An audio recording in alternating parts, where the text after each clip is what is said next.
Welcome back to a new edition of BWI Live. It's Wednesday, September 18th. That's Thomas Frank Carr. I'm Greg Nickel from BWIIllustrated.com. Penn State off its bye week, fully into Kent State week. The Nittany Lions are a massive and most likely will end up being a historic favorite over the Golden Flashes. Saturday, 3:30 kickoff is set for on the Big Ten Network. T. Frank, good morning. It is, like I said, September 18th. It's a practice viewing day for us later this evening. We'll have updates in James Franklin's full news conference here on the YouTube channel, also at BlueWhiteIllustrated.com. But the bye week's in the rearview mirror for Penn State. I think that there was a number of obvious things coming out of Bowling Green that needed to be corrected, and also some health and rest and recovery things that needed to be completed. James Franklin talked about some of them during his Monday news conference, but tonight we'll get another opportunity to both see it with our own eyes and hear from him on where things stand. So let's kick things off with what we're looking forward to at practice tonight, and I'll tee you up with the easiest one, obviously, and that's, I think, as soon as the gates open and we get to go into the practice field, whether it's at Haluba Hall or the field between it and Lash. All eyes go to the defensive field, looking for KJ Winston Jr. and looking for Tamir Robinson. Yeah, and those guys, the funny thing is I haven't been over the defensive field the entirety of spring. I don't think I've been there even during spring practice, maybe for like 5 minutes. Like, it's all been about the offense for me, getting an understanding of Andy Kolnicki and their scheme, because you can see a little bit more of that. But that is the number one thing. I'll spin it for, because you're right. That is the number one thing, is where are those players that need to be there for Penn State from a depth and talent perspective. But on the offensive side of the ball, I'm looking for, not only is Khalil Dinkins out there, because I expect him to be out there, but where is he in the lineup? Where is he going through drills? Because that does, at times, that has been a better indicator of where a guy is on the return to health and where a guy is in terms of his potential participation this weekend from a snap perspective. Because last week he was, I think, third or fourth through, I think he was third through the line, and that was exactly how it played out. So is the long-term plan for now it's Luke Reynolds because he's got the skill set necessary to play a certain position in the offense, or is Khalil Dinkins the number 2 tight end when he's fully healthy and ready and the rust is gone?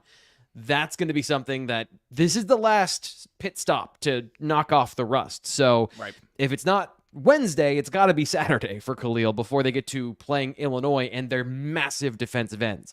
Those dudes, I was watching a little bit this weekend, total tangent here, they're big and physical. So that's going to be an interesting challenge after this Kent State game. There's no question about it, T. Frank. And as you mentioned, Penn State went into the bye week with some questions on the injury side of things. We mentioned 2 of them on defense. You mentioned Khalil Dinkins back for the Bowling Green game, the Bowling Green game, but did not play maybe as much as we thought. Of course, Andrew Rapplier, if you just now are checking back in and tuned out the whole bye week, redshirt freshman tight end is dealing with a long-term injury. So Khalil Dinkins, Luke Reynolds is now a green on the green, yellow, red shirt burning chart. So he's going to play a lot, but I think you're right. The big question is, we know that, I'm assuming Khalil Dinkins was being worked back in and knocking the rust off against Bowling Green, and that was part of his snap count situation. But very interested to see what that's like this week, considering he had both the Bowling Green week of practice, the Bowling Green game, the whole bye week of practice, and now obviously the start of this Kent State week of practice too. Yeah, and so there's a difference between participating in practice and being 100% healthy. And James Franklin talked about that on Monday with Caden Saunders, of he's able to play, but is he able to play effectively and to the point where he is able to make a difference on offense, as opposed to he can catch punts. So for Khalil Dinkins, if he's at practice, but he still doesn't look like Khalil Dinkins, and the way he was moving during the bye week practice, Dejon Lane looked great. And he covered him in one-on-ones. You can see the highlights on our Reels feed. I don't know, YouTube Shorts, whatever they're called. It's the same thing on every platform with a different name. But those under 60-second videos we have, there's one of Dejon Lane being great, but how healthy is Khalil Dinkins? And so that's another thing I'm looking for, is what does he look like? Because I thought Caden Saunders looked a little better last week. He looked a little more explosive. Liam Clifford, kind of the same conversation on offense. This has got to be the game where he's healthy, because he's looked better and better. He's been out there quite a bit. He was out there for more passing snaps against Bowling Green. Still didn't get a target, but I think that's also part of the, if you're 50-50 on whether he's healthy and you've got Omari Evans, why don't you target him 45 yards down the field as opposed to Liam Clifford, who is not as fast. So scheme is also a part of kind of the receiver conversation, which is something we're going to talk about later in the show, which I find super interesting with these matchups they had to begin the year. Well, we like when you guys help us program the show, and while we're talking about things we're looking for at practice, I'm going to take the opportunity from the comment section to do just that. A lot of Tyser Denmark comments this morning so far, T. Frank. So Nick Cannon's joke writer is throwing in start Tyser Denmark, which is on brand. So obviously it's another thing we'll be able to watch for. If you're over on the offensive side of the ball, you will get to do that. So last week's bye week practice, there was no one to scout. So nobody was in scout team numbers. And this week, obviously, there is. So one of the clear signs. Yeah, go ahead. Yep. Oh, no. You were. I think you were on the trend. So keep going. Yeah, one of the clearest signs we can get about who, whether it's a freshman or whether it's a veteran guy, who is a part of the game plan for the week and who is not, it really comes down to if you're in a scout team jersey on Wednesday, barring an injury or some kind of other incredible change, you are probably not a big part of the game plan for the Saturday game, and not a big part of it, probably not a part of it at all. So the question will be, will Tyser Denmark be in his own number or will he be in a scout team number? Yeah, and so that's perfectly aligned with what we saw during the bye week and some of the progress. And this is why you got to read BlueWhiteIllustrated.com and go to our notes and our game update or our practice updates where we give you the live thread of what we see directly into our brain. As soon as my brain interprets the image that I'm seeing, I put it on the message board. And then we write full articles with context and nuance later. And one of the things that was a notable change, because they went back to a training camp model of everyone's in their number, but they're going to have distinct groups with all the analysts. You're going to have younger players working with like Mark Dupuis and some of the other analysts from the receiver position. And then you're going to have the top unit, the two deep. They're going to be working with Andy Kotelnicki and Marcus Higgins and Danny O'Brien and the offensive staff, the game day staff essentially. And so during camp, the freshmen worked with the second group, and Tyser Denmark was a depth player for the first 2 weeks who was in a scout team jersey. And then last week, he was wearing his own number with the top unit. So that is an obvious and visual sign of his progress so far through the first 3 weeks of the season. That doesn't mean he's going to start, it doesn't mean he's going to be the savior of the offense, but it does mean that he is making progress and he is now in a group that they trust to put on the field, presumably. Well, again, but where is he when it's not the bye week and they're ready to go, and we need to make sure everyone who's going to play is getting snaps and understands the offensive scheme and architecture and all those things. So it is absolutely something we're going to be looking for as who is and isn't with the two deep tonight at practice. And you can find that information at BlueWhiteIllustrated.com. It's let me get that right, T. Frank. This is why we usually let T. Frank handle the ad reads. But if you join us at BlueWhiteIllustrated.com, you are not going to get a better deal than what we can offer you right now. It's the Blue White Illustrated YouTube special promotion just for you guys joining us here on the show or listening on the audio feed, the podcast. It's $1 for 2 months. Use code PSU1 when you sign up. That's code PSU1, all capital letters, PSU1. It's $1 for 2 months of access to insider intel on the team, premium for recruiting news, and so much more, including T. Frank. I'll let you take it from here, but including T. Frank, some premium audio as well with our BWI team over at BlueWhiteIllustrated.com.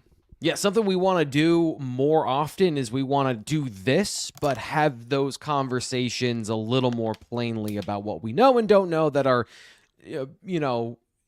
Blue White Illustrated Intel exclusive. We can talk about things that everyone talks about here. We can talk about some general stuff. I end up accidentally saying a little too much of because I don't have a filter, but we do have our premium podcast. Inside the Den is our newest premium podcast that is only for Blue White Illustrated members, which we put on the site, and the audio is only on the site. The video is only on the site behind the infamous paywall. So that's coming up this afternoon. We've got a preview of practice and some injury news to tell you about. We also have a conversation about Penn State recruiting and the quarterback situation in the class of 2025. Fitz is going to join me, and we're going to get into some of those details. So that's this afternoon it drops. Make sure you subscribe if you're going to join us, and join Inside the Den, which will be dropping again before practice, probably noon, 1 o'clock. Be on the lookout for that. We're going to have that conversation and that information for you on that show. And we're going to be doing Inside the Den roughly once a month. If there is breaking news or there's a bunch of stuff we need to get to, we can do it as many times as we want, but at least once a month, we're going to be giving Blue White Illustrated members that extra special podcast where we give you all the good stuff. Well, please join us at BlueWhiteIllustrated.com for that. After we see practice tonight, we will hear from Penn State coach James Franklin. And before we get into some other topics on the rundown, just some quick thoughts on what we'll be listening for there.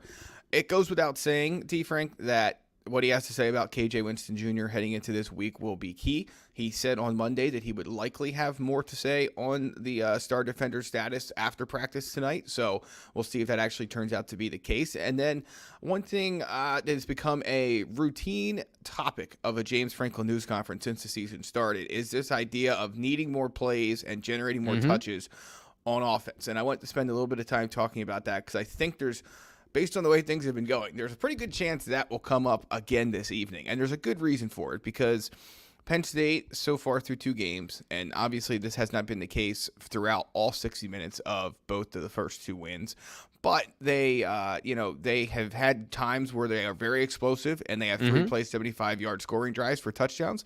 And then they have drives and sometimes back-to-back or even 3 in a row where that's 3 or 4 plays and then punted away. And that's why they are – and third down's obviously the biggest reason why they're struggling on third down to convert. But they're also 115th in the country in plays run so far this season with 59 per game over the first 2. So I think my read on this, and I know we're on the same page, but it's an interesting conversation to have. It's true.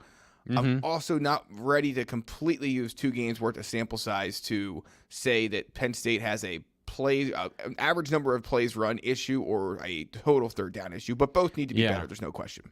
As of right now, it's a champagne problem, right? Where they're scoring 34 points a game, which is good. And I think especially in the Bowling Green game, they left 21 points on the field because of penalties or, just plays that could have gone better that were makeable plays. So, like, I think 40s was reasonable for that game, and they didn't execute that. So, to me, this is the conversation of there's 2 things I should say. First off, they have played defenses that are not great to start the season. So, their explosiveness, we have to couch the context of it's looking good, and the most important metrics are looking great. So I don't ever want to be too critical of they have bad opponents and they shredded them through the air and on the ground. That part, no notes. It's great. But then if you're facing better opponents and your explosive play percentage goes down, you do need to be able to backstop that with some drives to at least change field position. So there is a lane for improve your offensive efficiency. But at that point, Greg, we've talked about this. It's just you have a perfect offense. Like if you marry consistency with explosiveness, the other team basically doesn't get to play. and you have now created an offensive advantage that is, I don't want to say insurmountable, because if you face another one that is as good as you, like then you get into a shootout. But Penn State's going to have the advantage in most games where they are explosive and consistent. And that's kind of where they've been flirting with, like a perfect offense to start the season from a output standpoint. So that's what this, I think that's kind of the conversation there with getting more plays, aside from the obvious notion of the feel goods of everyone being involved in the offense. No doubt about it. We have a super chat that popped in. Thank you very much for being here. I know you're a key member of the BWI YouTube viewership here and obviously at the site as well, so thank you very much. One question to get to about the Big Ten schedule in 2025 and when that will come out. Here's what I would say. I don't think anytime soon, and if I'm wrong, everyone will be happy and nobody will remember I said that, so I'm happy to be wrong on that if that's the case. But I don't think anytime soon, between the TV networks and obviously the expanded conference and everything that goes into it from a logistics perspective, I think that those things take a little bit longer now to put together. And the Big Ten has not typically ever been in a huge rush to release the dates and times of the future schedule anyway. So sit tight on that, Gene. I know that's not the answer you were hoping for, but I don't think we'll see anything on that anytime soon. And I would hesitate to even put a timeline on it just simply because of the fact that we have not yet seen how the Big Ten and it has new or newish TV partners, and it's obviously expanding. So until we see how that works the first time, I'm just hesitant to go out on too far of a limb with any kind of specifics there. I don't follow any of that stuff because I am totally locked in on football and what happens between the lines, because I don't think the perspective. The one thing I'll say is, like, what I do know is that Florida State's trying to sue to get out of the ACC. I don't know where they're going, if it's SEC, Big Ten, but it's one of those two conferences. So, I would take anything written on paper as far as a future schedule as being written in crayon at this point, because we've seen how many iterations of the 2024 schedule did we see, Greg, before we got to this one? Yes, quite a few. So no doubt about that. Steve makes a good point here too about trying to get planned for future games with Wisconsin and not knowing the kick time for that yet. Yeah, it's frustrating. There's no doubt. I mean, we look at it from a travel perspective too, and could you fly home after the game? Could you not? Well, if you don't know when the game is, it's kind of hard to make that plan. So, yeah, no question, Steven. We'll see if we can find anything new out on that. But let's get into a closer look at Penn State, Kent State, T. Frank. The Nittany Lions are a 48.5 point favorite as we sit here on Wednesday. That could go up to and above 50 by the time kickoff actually arrives.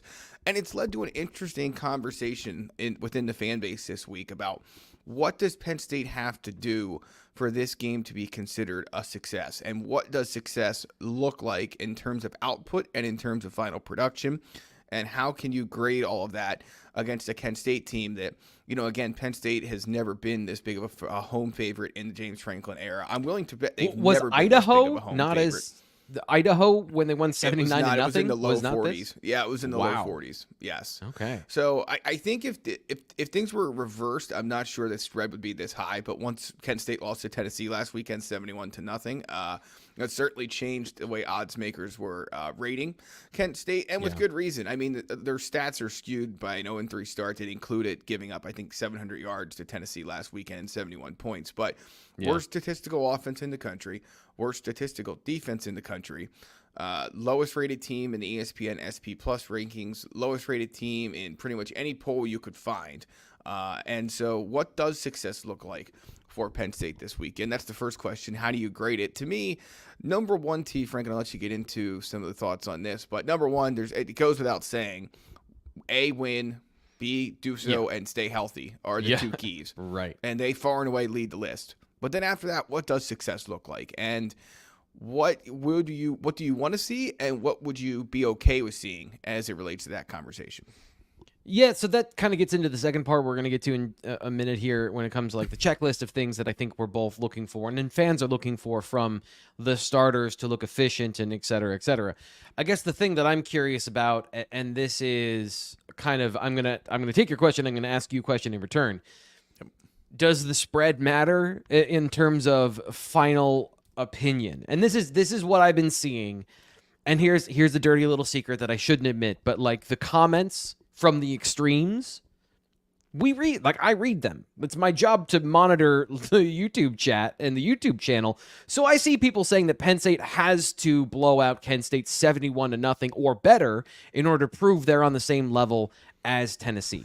Now, when it comes to the final score, I watched like 2 minutes of the Kent State game. I had it on the quad box, and after the second snap over the head of the quarterback that Tennessee then scored on next, context of the game doesn't matter anymore. So if you just take out circumstance, I know that the stats were bad, and it was not just circumstance, but points specifically can be circumstantial. So I guess, do you think they have to win by a similar margin to prove they're on a similar trajectory as Tennessee, who generally people don't know as much about outside of that game, I would say, because we all just get like snippets of other teams? Or do they have to just go out and play well? They have to go out and play well. And I think if they go out and play well, then everything will take care of itself. I mean, Tennessee, of its 71 points, 6 of them came after the half. So they jumped on Kent State out of the gate and pretty much just everything went right. I mean, if you look, they had a safety mixed in there, they had the ball. I don't have the time of possession stats in front of me, but it doesn't take a genius to realize if you scored 65 points in the first half, you probably had the ball a good bit. So, and then, there was a question of would there be a running clock? There was not a running clock. And so No, does Penn State need to cover? I think it probably, I think I don't even remember. It's because it's almost as irrelevant as it gets, but like 60-3 or something like that. Maybe it was 71-3. I don't remember. But, do I think Penn State's going to score 70? No. Do they have a history of scoring a lot and not allowing many or any points in these kind of games? Yes. And so coming out of a bye week, I would be surprised if Penn State does not, again, maybe not win 71-0, but by a very large, 60 or plus point victory. It would not surprise me one bit. But, Rob asked a question that legitimately has led to this portion of the show, because this was a conversation on the Blue White Illustrated Lions Den message board. But, will the fan base be upset if Penn State blows out Kent State but has no sacks and only 2 tackles for loss like Tennessee had at a time when the Penn State pass rush is being questioned following the first 2 games? And so, to me, some fans would be greatly upset if that ends up being the case. Others will have a more realistic approach, I think, in looking at how or what led to that. And look, does the Penn State pass rush need to be better? Yes. Do I personally think some of the work it's been doing in the first 2 games of the season is better than what the stats indicate? Yes, I do believe that too. Mm-hmm. I actually have some of those stats I'm going to share with you later in the show. This is the problem, Greg, is we have such a smart chat. We have so many smart people that watch the show that they've already predicted what I want to talk about later. And that is something like, it's not just about the players and their production. Ultimately, football is a results-based business, and if you don't get sacks and tackles for loss, and you don't get some of those metrics to make everyone feel good, then yes, you are going to be criticized for not having those things. And Abdul Carter is a busted defensive end and moving back to linebacker, et cetera, et cetera, et cetera. But what you're being asked to do is a direct correlation to what actually happens. It is a direct impact, I should say, on what's happening. And what they're being asked to do this year is different than what they were being asked to do last year from a scheme standpoint. And that's kind of the thing that I want to talk about later in the show is the style of defense, Tom Allen versus Manny Diaz. I was thinking, looking at it like, is this a run Manny's defense sort of situation? And it is not. It is definitely not Manny Diaz's defense, but it's also not Tom Allen's defense that I was expecting. This is something new, and I think the nature of it is leading to these situations because of some things I want to get into once we get into, what I want to see in this game from the Penn State defense. All right, well, let's jump into that portion of the show. You're listening to Blue White Illustrated Live Show on Wednesday, September 18th. Obviously, just a few days away from kickoff with Kent State, 3:30 on the Big Ten Network. We're going to start a checklist back and forth here with the offense, and then we'll get into some of the stuff T. Frank was just foreshadowing about the defense. But first, we'll take a look at Andy Kotelnicki's side of the ball. There's plenty we want to see from these guys, and I think we hit on it first. But to me, I'll just come out of the gate here with one you and I both had listed here. But obviously, we'll all be watching how Penn State's third down offense performs in this contest against an overmatched opponent. One thing, of course, that could be a problem is that Penn State may not get too many third downs depending on how things go on first and second down, which I know that a lot of people are going to probably focus on that third down number when all is said and done, but let's just, be very clear about the fact that a lot of Penn State's third down problems stem from first and second down problems. So if you're doing well enough on those downs to not worry about third down, that's as good as having 100% third down conversion rate. Yeah, this is the problem because I'm not overly concerned with the offense. Right. And furthermore, I have no concerns with the running game, believe it or not. Because here's the thing, Greg. The averages say most teams run on first or second down because third down, unless you're in 3rd and 4, you're throwing the football. So defenses are designed, coached from high school to stop the run on first down. You're going to have a certain percentage of stuffed runs on first down and sometimes on second down. Right. So when you talk about, again, a bulletproof and perfect offense, I'm not expecting that, especially from the run game. Fans need to understand how hard it is to perfectly block a run on every single play. If you get 2 yards before contact, so you give the running back 2 yards, that is a win for the offensive line. And then from there, if the running back generates extra yardage, his job is to fall forward, right? Like 2 yards is essentially 2 + 2 = 4. A 4-yard run in the NFL is great. A 4-yard run in college football, you can do a little bit better because of scheme and a bunch of other different things, including talent gap between the best and the worst players on the team. So you want to have like an average of 5.5 yards. So if you get 2.3 yards from the offensive line and these numbers, blah, blah, blah, data. So some of those times you're not going to get that. And I don't think it's reasonable to expect the offense to have 5.5 yards on every single carry on first down. Can that percentage improve? It can, but they're also very explosive. So when they do hit a run, it's not hitting for 4 yards, it's hitting for 24 yards or hitting for 44 yards. That's what you're looking for. So to me, like a lot of this is a huge long preamble to say I'm looking at the passing game and some of the areas where I think that they can improve there. I don't have any qualms with the running game until we see them play better fronts and better teams to find out exactly how the offensive line is blocking against comparable competition, because everything right now is great. Some of the things they can improve from the passing perspective, and this is the main thing for me. If you're going to be throwing the ball down the field, and they are an aggressive passing attack, this is not just this year. Andy Kotelnicki likes to throw the ball down the field with explosive passing plays targeting 10 to 20 yards down the field. Deep ball is actually fine from a data perspective. His Drew Aller's adjusted completion percentage is like 60%. That's phenomenal for a deep ball. But 10 to 19 yards, intermediate passing, which is where the bulk of his throws are going, that needs to improve. I wrote about this, I think it was this week at BlueWhiteIllustrated.com on Monday to give you the specifics of that, but the majority of his passes are going into that area, and this gets into third down conversions. This gets into offensive efficiency and extending drives. It also gets into some of the clunkers that Aller throws every once in a while. We're allowing him to make some mistakes. We're allowing him to be aggressive with the football. We're not expecting perfection, but that percentage needs to get from around 50% to in the 60s. And, if 70s is he's an elite quarterback in terms of high 70% completion percentage on those explosive throws that lead into yards after the catch. That's where you are then unstoppable from a passing perspective. So again, we're talking about what is very good and what is elite and leads to this offense is going to be a problem for everyone on the schedule. That's like the final piece for me in the passing game. Yeah, and it goes pretty much hand in hand with one of my things on my list here, which is just overall the idea of the receivers earning those touches that James Franklin's talked about, that we talked about from getting more plays earlier in the show, and then doing something with him. So there was a comment, and I think it was from Beach Wine Guy a little bit ago. I'm not going to be able to find it. No, it's going to take too long, and that's no fun for anyone. I'll find it for you. You keep talking.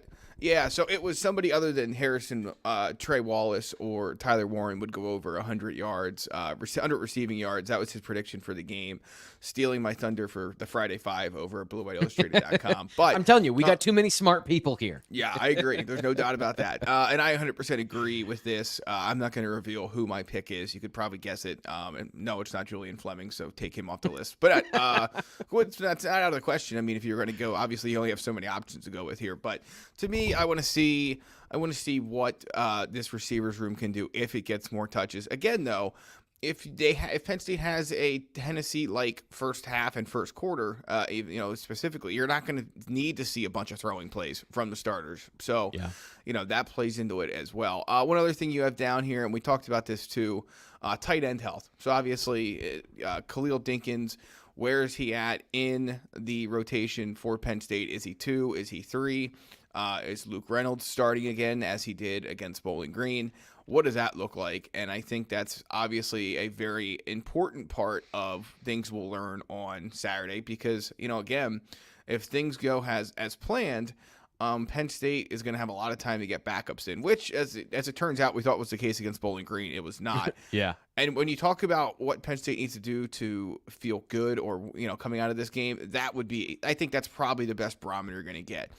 If it goes as planned and the 2s and 3s and possibly even the 4s get a lot of reps, as we think, that's how you're going to feel good coming out of this game. If it's another situation where Penn State struggles to pull away or even take a lead, which would just be astounding, and it's not even fathomable that would be a possibility. But if in the event it is, that's the other side of the coin where you're like, okay, something is not right here. So yeah, I think, the tight end situation is kind of a good place to watch when you're talking about snap distribution and what Penn State could do and probably wants to do if it gets to where it needs to and should on the scoreboard versus if it would not.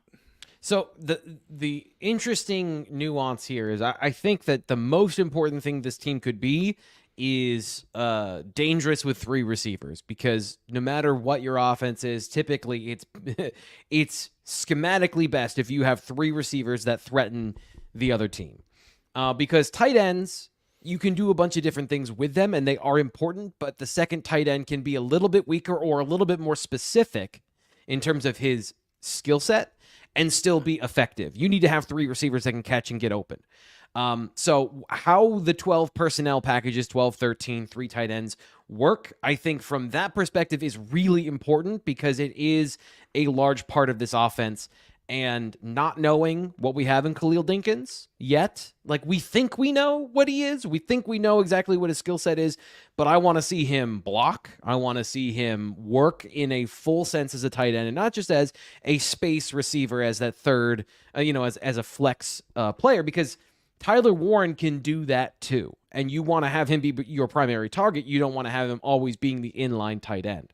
So you need to have the diversity of skills at that position. So it's either Dinkins or Reynolds that need to be able to block and provide some balance. But that 12 personnel, what it does is allows you to run the ball and be explosive in the passing attack with Andy Kotelnicki's system.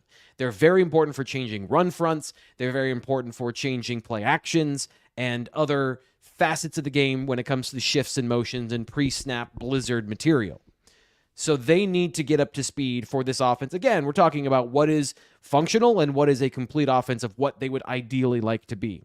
I think no matter what, without Andrew Rappelier and his size and strength in the run game, they're not going to be what they could have been with all 3 of these guys healthy. But they need to have 3 healthy tight ends that are playing well in order to use the full playbook, because otherwise, Greg, I think they're going to go to a 6th offensive lineman, which is fun and it is useful, but it is less diverse in terms of run pass ability out of those sets than it would be if you could choose when you want that 6th offensive lineman to be on the field and when you're choosing to use 2 or 3 tight ends. So the health of that position, I think, is really important for the full playbook to work. And I'm not saying they're going to hide anything, but just like so you can use everything the way it's intended to make this offense really sing. There's no question about that, T. Frank, and it's a good segue to my final point in terms of what I want to see from the offense, and it's the play of the backup tackles. So the weird thing, among the many things that's strange about a bye week in week 3 is that you don't have enough information to draw any sweeping conclusions. You just don't. But obviously Penn State played in 2 close games, one that was not expected. But when you look at the snap sheet so far for the Penn State offensive line through 2 weeks, Drew Shelton, left tackle, 104 snaps. Anthony Donko, right tackle, 92 snaps. And then you have to go down to find the next tackle at 38, which is Nolan Rucci, who, of course, backs up Anthony Donko. And then all the way down 10 for Javen Williams to back up left tackle for Drew Shelton. So Penn State was expecting, I'm sure, to get those guys, especially Rucci, some more run against Bowling Green. Did not end up being the case. As we continue to discuss, should absolutely be the case in this game. So how do those guys perform when they're called on, at whatever point they're called on, whether they see some more first team work, whether that's all second team work, whatever it might be. Those guys are important. There's some chatter in the comments, if I could say, easy for me to say, about, Penn State can't afford too many injuries, and I agree. And one position where they can't really afford any is tackle. Because again, do you think they need to get it in the first half? Like, are you thinking don't wait in this situation? If they're good enough to play in this particular game, get them in and let them play. And that includes Javen Williams, in your opinion? Yes, it does. And just again, what is the Penn State plan?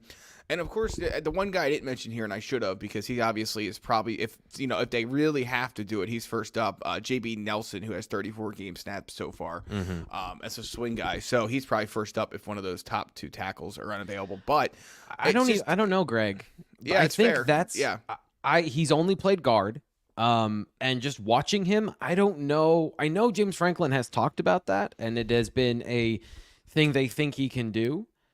I agree with what I've seen of JB Nelson, but that JB Nelson I haven't necessarily seen this year.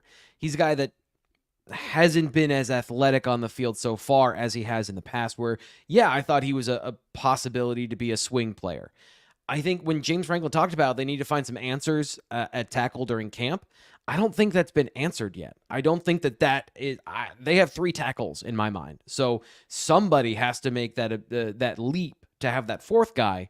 But right now, I think the answer is Nolan Rucci on left and right if something were to happen. I could be wrong. There's always the possibility T. Frank doesn't know, is missing something, and JB Nelson could be a good right tackle. But he was the left tackle, Greg. He was the backup left tackle.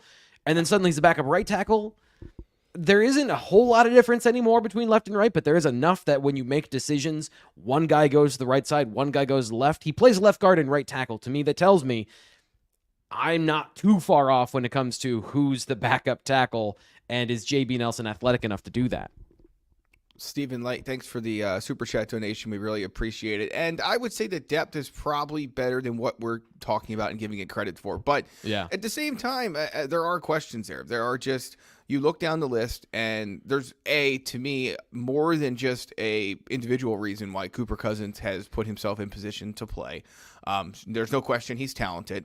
There's no question that to be as talented as he is, and then find a way to the field as quickly at a position where that usually doesn't happen, he's probably passed some guys on the depth chart. So that's exactly the point there. Yes, a lot of depth, a lot of inexperience, there's no question. And that's why playing a close game against someone like Bowling Green hurts you more than you probably realize based on the final score, and why you need to get these guys some reps and some first team reps in this game with the starting offense, because again, you are one issue away from not having really any depth left at tackle. So I will be keeping a close eye on those guys, who lines up where, as much as how they play. And so any final thoughts on the offense, T. Frank, before we flip sides of the ball? My last thing is the same thing, but I'm going to attack this from a different angle, because I haven't necessarily been satisfied with the pass protection from the starting tackles. There have been some pretty bad reps. Overall, they've been good. And Drew Aller, Greg, Drew Aller has been overcoming average pass protection. So, let's let this sink in. Drew Aller's running, decision-making, and play under pressure has been well above average so far this year. There's only been a couple of times where I think he has run when he should have thrown, and I honestly don't care in those situations, because he's making a good decision. I don't care if he's making the best decision or a good decision. He's still making a good decision. But he's being put in those situations because Anthony Donko has not been... I don't know what's a fair... This is the thing. I don't know what is a fair bar to measure him against, because he had a lot of momentum coming into the season. He's a redshirt freshman offensive lineman who started playing right tackle in November of last year, or December, sometime in there. So it's not even been a full year he's been playing that position. He needs to improve for this team to be good and to have the sustainability of this explosive offense later in the schedule against better teams. So to me, this game, I want to see them have this is an area where I want no mistakes in evaluation or no pressures that are bad. Because Drew, for example, something I've talked about here before, it was a 3-man pressure. I think it was against Bowling Green.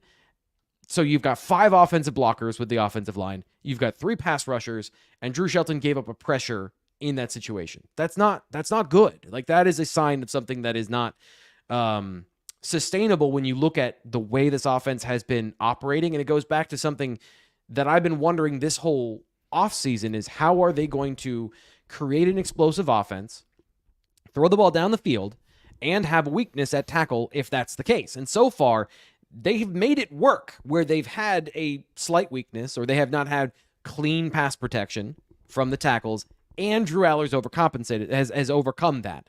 Can that continue? And you want to see less of those mistakes as we go on. You want to see it really click for Anthony Donko in pass protection, where he is playing very well in this game, and that growth is happening. So it's not even just that Nolan Rucci only has gotten in the second half of games. It's that they need to get those guys up to speed with first two. And so that's to me, that unlocks the rest of the game when it comes to being able to do this long term against Big Ten teams. No question about that. T. Frank, let's jump over to the defensive side of the ball. We talked a little bit earlier in the show about Tom Allen's defense and what we want to see from it. And we'll lead off with your top list of the suffocating coverage. You want to see Penn State's passing defense really take a step forward and do what I think fans expected it to, and to be fair, what it has done at times, but maybe not all the time throughout the first 2 weeks.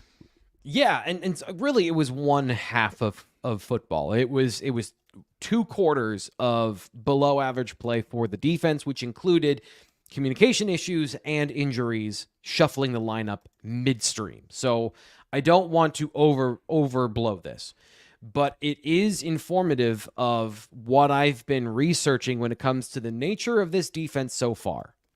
And let's talk about this in generalities, knowing there are specifics and minutia that we're not going to get into here, because first off, it's too much. Nobody wants to know all of the details.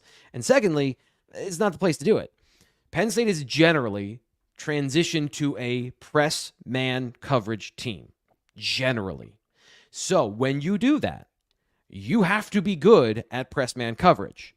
There is much less room and much less margin for error when you are playing one-on-one in coverage with one deep safety to help you, as opposed to playing zone coverages, etc., etc., etc. So if they continue that plan, and this is, again, I don't think we're going to get an answer to this in this particular game. They should be able to dominate the run, the pass. They should be able to do whatever they want in this game. But it's got from a design perspective, when you're watching back after the game, there have been coverage busts, there have been mental errors by team, and then there have been the issues with allowing certain styles of play from the offense, rub routes, getting guys open underneath and converting for first downs. That has to stop. They have to find some way to make that not happen if they're going to continue to play a very predictable and generally well-known way to play when it comes to man coverage, cover one, and being aggressive and trying to take everything away. So if that's the plan this week, they have to dominate this week in that particular way with less mistakes to clean up the things from the first 2 games. So speaking of less mistakes and ones that were made in the first 2 games, that leads nicely into my top thing to watch here, which is how Penn State tackles early and throughout this game. So there's no question that tackling was an issue at times against Bowling Green. Not as much of an issue, but still some of one at West Virginia. And so what has Penn State done? That was a question I asked some of the players who were available to reporters recently, is that the question in my mind is, how do you fix tackling when in 2024 you do less contact work in practice than ever, and you also obviously are not trying to hurt your teammates? But we're talking about health for the first half of the show, right? Right. So that's interesting. How do you fix it at this time of year? Obviously, you can fix it in camp, but is it the question that we will start to answer this week is this a long-term issue for Penn State? Or has it just been a blip on the radar and we don't have to continuously talk about it week after week? I think we start to answer that question this week, and why it leads my list of things to watch for. Clearly, there was issues, again, over the last 2. Did they find some things during the bye week? Did they clean some things up that will allow that to be less of an issue here in week 3? I think whatever week it is. Yeah. Yeah. Again, there's a couple of things that happen, and I don't want to say there's been an overreaction to the first half of the Bowling Green game, but I think it is an isolated incident that is not indicative of the way the defense has been playing so far this year. But tackling was an issue in the first half, and I also think tackling and run gap accountability from the linebackers specifically has been an issue through 2 games. And so that I agree with you 100% there, and that's what leads into my number 2 thing, which is stay calm and don't overreact to everything that happens. Tony Rojas has missed some tackles. Some of it is not wrapping. Some of it is I think he was banged up in that game against Bowling Green. But at the same time, again, results are results. You can't miss 5 tackles through 2 games. So that has to improve from him. But the depth players, Tyler Elsdon, Dom DeLuca, some of the younger players that we're hoping to see this weekend, don't overreact in coverage or don't overreact and pull yourself out of your gap, which leads to bad angles and missed tackles. If you're in position, it doesn't matter who you are, you have a better chance of tackling. So I think that's an area where when it comes to the defense, I do have some concerns that depth and the linebacker conversation is real in that sense of I think their top two are good, borderline great. But when you have to put somebody else out on the field and they want to rotate and keep Rojas and King fresh, it hasn't looked good so far. This is a game where you can't let the Delaware, remember the 70-yard run against Delaware and everyone's ready to blow things up and we're so furious about that. Yeah, we call that the don't ever predict a shutout because you never know when the team will rip off a 70-yard touchdown run game. That's what that game will always be remembered to me as. Yeah. So I think tackling is less of an issue for the starters. Not having KJ Winston healthy last week was a huge part of that. He has been an eraser for the team, and so some of those issues showed up without him. But there are those underlying problems for the tackling, and I think it comes down to guys that we've seen play well. And I'm thinking specifically of Dom DeLuca, who's a good football player. I think that it's I've even overreacted a little bit of he has not been as bad as I'm even portraying right now, but he has not been playing to the level I expected.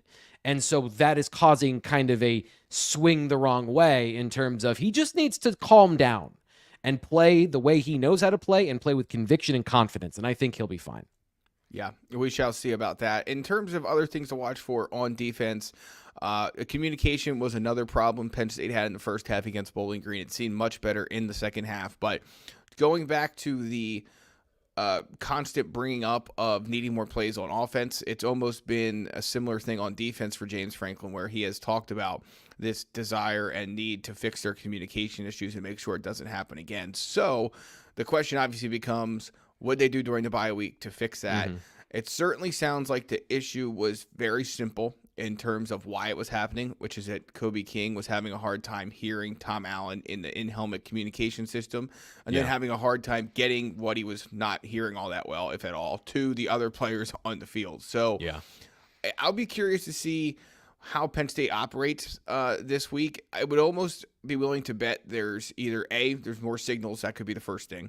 Or the second thing is Kobe King's job is to worry about getting the play call from his ears to the linebackers he's on the field with and to the defensive line. And then there's signals for the secondary. That'd be option two. Yeah, I think that's a perfect reasonable expectation. My hope is that they don't fully abandon the helmet communication system to eliminate errors, because I do think it can be an advantage for the defense to get that in and get that information to the linebacker. Also gives Kobe an opportunity to practice that. If he wants to be an NFL linebacker, he wants to be a Mike linebacker at the next level, this stuff is going to happen no matter what. So he needs to get better at that particular part of his job. And so if you just have effective communication and you can smooth out how he's hearing it and how he's relaying that information, I guess I just hope they don't abandon it completely at home specifically, because I do think any advantage you can give your defense of not giving the offense information, and whether they're sign stealing or not, it's just better to be able to relay that through the helmet than it is from the sideline. Correct. Yep, there's no doubt about that. And so we'll see how Penn State cleans that up. Last one on my list, I think it's my last one. Yeah, it's just, and it's obvious.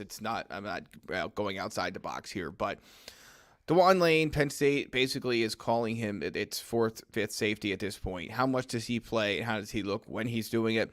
Mm-hmm. And then I only had Dakari Nelson on my list, but I'm going to expand this to any of the young linebackers that see time. How do they look, whether it's Anthony Specca, whether it's Dakari Nelson, whether it's somebody else? Yeah. And of course, if Tamir Robinson is back, then Penn State will not necessarily have to maybe go as deep on its bench of linebackers if it doesn't want to. But how they end up rotating through there is of pretty high interest to me as well. Yeah, and Dakari specifically is an interesting one where I almost look at him the same way as Max Granville, which is I don't know what he's listed at 222 pounds on Penn State's official website. Is that how much he weighs right now? Has he been trying to get bigger and do all the things. I don't know how hard it is, because most of the time when you're trying to develop and get bigger and gain weight and muscle, that's an off-season thing, because that is a full-time job for a football player. It's hard to run around and practice, be on the D squad, and get bigger and stronger at the same time. It requires a lot of focus and attention and calories, baseline of a lot of calories and a lot of recovery. So it's a fine needle to thread. I don't know he's going to be a great will linebacker at 222 pounds. I just don't know. Like, I didn't see him play physical or not at safety. And, that is a good indicator of how physical he'd be in the box. That is a huge question mark to me. So I think you're right. Tamir Robinson and some of the other young linebackers, that's an area where I'm looking more to those guys to help in this situation for depth. Last one for you was, if you play simple, you have to win. And I think that's as good. It's a perfect way to get pretty much toward the end of the show here, because it kind of goes back to the overall point we've been making for the better part of the last hour, is that how you come out of this game, if you're Penn State or if you're a Penn State fan or whatever, will be largely dictated not just by winning, but how you win and what happens between your first score and your last, and of course theirs as well. So, and some of it will be, they will play simple, and if they do the simple things right, Penn State will have every reason to finish with a Tennessee-like victory over Kent State. But if you're going to do that, you better do it well. And so I think that's what you said. It's the summation of the entire point, and it's a summation of the entire show, as far as I'm concerned. Like, that's where we're at this point, without question, heading into this game. Oh, but of course, I'm going down another layer, Greg. And we should have, when people asked about this in the chat, I should have talked about this at the beginning of the show, because I'm like M. Night Shyamalan after his first couple movies that were like, oh, what a twist, how exciting. And now you're like, okay, so the thing you wanted to talk about is at 51 minutes into the show, instead of like when people are tuned, like when they're all paying attention at 20 minutes into the show, whatever. The defense is different this year. The expectations of the front is also different. So this week, and I want to write about this at BlueWhiteIllustrated.com. I've had so many administrative things I've had to do this week. I haven't been able to write as much. So hopefully that today or tomorrow I can get into this and give you some of the good stuff, some of these details about the differences between Manny Diaz and Tom Allen so far. And I think that's not to say Tom Allen is better or worse, but what are the players being asked to do as compared to what they were being asked to do last year? And I mentioned generally they're playing man coverage more, which means you can only send so much pressure at the quarterback. Manny Diaz was manic in the amount of pressure he sent. Nobody does it like that. So a more traditional defense can create less pressure overall, but it's also creating less opportunities for good pressure. And that was to me, what I saw and what I understood from my outside view of Manny Diaz's defense. That was the secret sauce. It's not just that it's an overload pressure to get free runners at the quarterback, because it wasn't just that. It was the unpredictability of how many players and where they were coming and what was being done behind that. So that has all been stripped away. And if you're playing press man coverage, you can likely only send 5 players at the quarterback. So the defensive ends, the defensive tackles, and the blitzer are not getting one-on-ones, and they're getting less free runners at the quarterback. They're also, because of that, getting less quick pressure, which is causing the disparity between what we saw last year and what we see this year. When you look at the individual play and the win percentage of the players, so did you defeat your block or not? They're roughly the same. The players are performing roughly the same, and it's a good percentage. So Denai Dennis-Sutton, Amin Vanover, Zane Durant's been great. They've been doing their job. It's just that the system and the ecosystem they're in is not rewarding them with more pressure. And when you combine that with some of the whoopsies that they had against Bowling Green, the perception is different. So if you're going to play a simpler, more traditional style, you've got to win. So I think it puts more pressure on these defensive ends to be better than Adisa Isaac and Chop Robinson, to be better blitzing than Abdul Carter was, if you're going to play simple. Is this the final iteration of this defense, or does it evolve over time? That's been my biggest question after watching them for a couple of weeks. Will they change the percentages and what they do in the game plan to create more indecision for the offensive line and the quarterback to unsimplify the defense? Because right now, generally, if you play simple, you have to dominate. And they have for 6 quarters. They didn't for 2, and that's kind of my explanation of the 2024 season so far. T. Frank, we're winding down the latest edition of the BWI Live Show. Again, we will have full coverage of Penn State practice on Wednesday, September 18th, the evening of.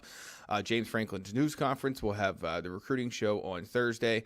The Lions Inside the Den podcast. I hope I got that name right. With some of these new things, T. Frank, I start talking and yeah, we're good. I'm not even quite sure. We put it up to a vote, so it wasn't what I wanted, but it was what everyone else wanted. So it's Inside the Den. Yeah, because it's right here. Oh, you got that. Yeah, go for it. So special offer again, $2 or $1 rather for 2 months of Blue White Illustrated access, insider team news, recruiting intel, and much more. Use code PSU1 when you sign up at BlueWhiteIllustrated.com for $1 for 2 months of access to the latest and greatest Penn State football news. T. Frank, any final thoughts as we come down the home stretch here of another Wednesday morning show?